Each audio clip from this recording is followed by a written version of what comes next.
নমস্কাৰ ভাইটি ভণ্টিসকল আজি আমি দশম শ্ৰেণীৰ ভূগোল পাঠ্যপুথিৰ ৩ নম্বৰ পাঠ পৃথিৱীৰ ভূগোলৰ প্ৰথম খণ্ডটিত ৩০টা প্ৰশ্ন আলোচনা কৰিবলৈ আগবাঢ়িছোঁ।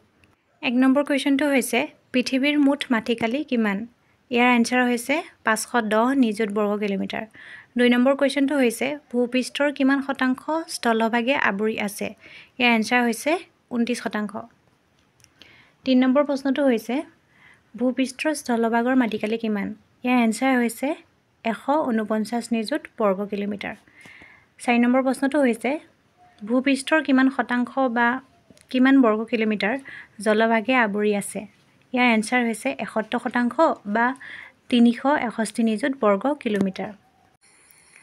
৫ নম্বৰ কুৱেশ্যনটো হৈছে পৃথিৱীৰ ভূভাগ কি মহাদেশেৰে গঠিত? ইয়াৰ এনসাৰ হৈছে এছিয়া, আফ্ৰিকা, ইউৰোপ, উত্তৰ আমেৰিকা, দক্ষিণ আমেৰিকা, ওচেনিয়া আৰু এণ্টাৰ্কটিকা মহাদেশেৰে গঠিত। ৬ নম্বৰ কুৱেশ্যনটো হৈছে পৃথিৱীৰ সৰ্ববৃহৎ মহাদেশখনৰ নাম কি? ইয়াৰ এনসাৰ হৈছে এছিয়া। ৭ নম্বৰ কুৱেশ্যনটো হৈছে পৃথিৱীৰ সৰ্ববৃহৎ মহাসাগৰখনৰ নাম কি? ইয়াৰ এনসাৰ হৈছে প্ৰশান্ত মহাসাগৰ। ৮ নম্বৰ কুৱেশ্যনটো হৈছে ২০১৫ বৰ্ষৰ আনুমানিক তথ্য অনুসৰি পৃথিৱীৰ মুঠ জনসংখ্যা কিমান? ৭৩০ কোটি বা হ'ব লাগিছিলে ৭.৩ মহানিযুত। ৯ নম্বৰ কুৱেশ্যনটো হৈছে মহাদেশীয় বিস্থাপন বা সঞ্চৰণ সূত্ৰ কি?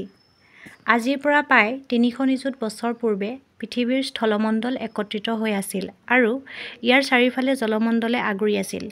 প্ৰায় ২৫০ নিযুত বছৰ পূৰ্বে এই স্থলমণ্ডলটোৰ সোঁমাজেৰে পূবা-পশ্চিমাকৈ ফাট মেলি বিভাজিত হৈ মহাদেশসমূহৰ সৃষ্টি হৈছিল। এই হৈছে মহাদেশীয় বিস্থাপন বা সঞ্চৰণ সূত্ৰ।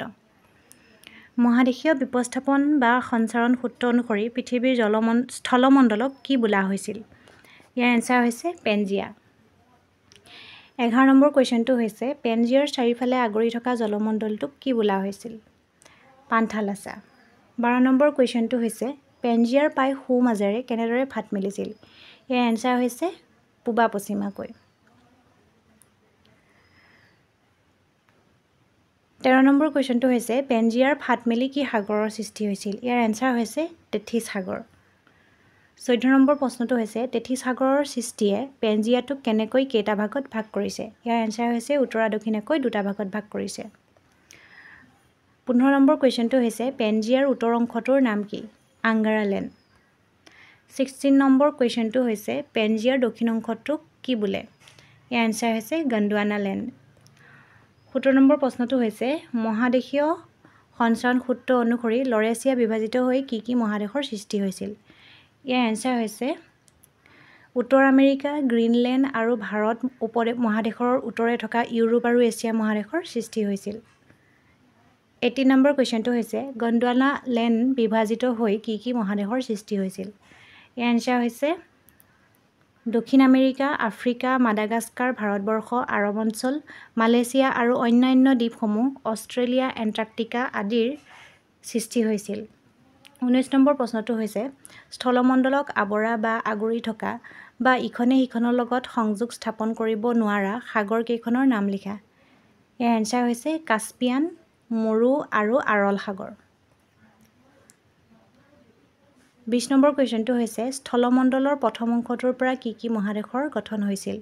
ইয়াৰ এনসাৰ হৈছে এছিয়া, ইউৰোপ আৰু আফ্ৰিকা মহাদেশ। 21 নম্বৰ কুৱেশ্যনটো হৈছে স্থলমণ্ডলৰ দ্বিতীয় অংশটোৰ পৰা কি মহাদেশৰ গঠন হৈছিল? ইয়াৰ এনসাৰ হৈছে উত্তৰ আমেৰিকা আৰু দক্ষিণ আমেৰিকা।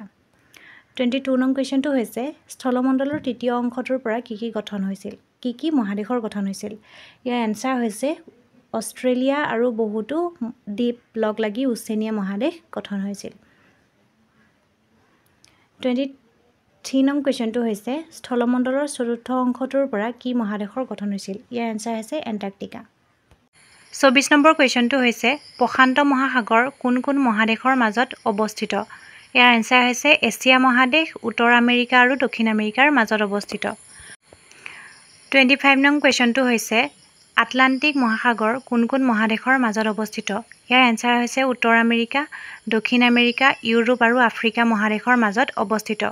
26 নং কুৱেশ্যনটো হৈছে ভাৰত মহাসাগৰ কোন কোন মহাদেশৰ মাজত অৱস্থিত ইয়াৰ এনসাৰ হৈছে এছিয়া মহাদেশৰ দক্ষিণত আফ্ৰিকা মহাদেশৰ পূবত আৰু ওচেনিয়া মহাদেশৰ পশ্চিমত অৱস্থিত 27 নং কোৱেশ্চনটো হৈছে উত্তৰ মহাসাগৰ কোন কোন মহাদেশৰ মাজত অৱস্থিত ইয়াৰ এনসাৰ হৈছে উত্তৰ আমেৰিকা ইউৰোপ আৰু এছিয়া মহাদেশৰ উত্তৰে অৱস্থিত 28 নং কোৱেশ্চনটো হৈছে দক্ষিণ মহাসাগৰ কোন কোন মহাদেশৰ মাজত অৱস্থিত ইয়াৰ এনসাৰ হৈছে দক্ষিণ আমেৰিকা আফ্ৰিকা আৰু ওচেনিয়া মহাদেশৰ দক্ষিণে অৱস্থিত 29 নং কোৱেশ্চনটো হৈছে জলমণ্ডলৰ বৃহৎ অংশ কোন গোলাৰ্ধত অৱস্থিত জলমণ্ডলৰ বৃহৎ অংশ প্ৰায় 57% দক্ষিণ গোলাৰ্ধত অৱস্থিত 30 নং কোৱেশ্চনটো অৰ্থাৎ এই খণ্ডটিৰ একেবাৰে শেষৰ কোৱেশ্চনটো হৈছে স্থলমণ্ডলৰ বৃহৎ অংশ কোন গোলাৰ্ধত অৱস্থিত ইয়াৰ এনসাৰ হৈছে উত্তৰ গোলাৰ্ধত অৱস্থিত প্ৰায় 67% এই উত্তৰ গোলাৰ্ধত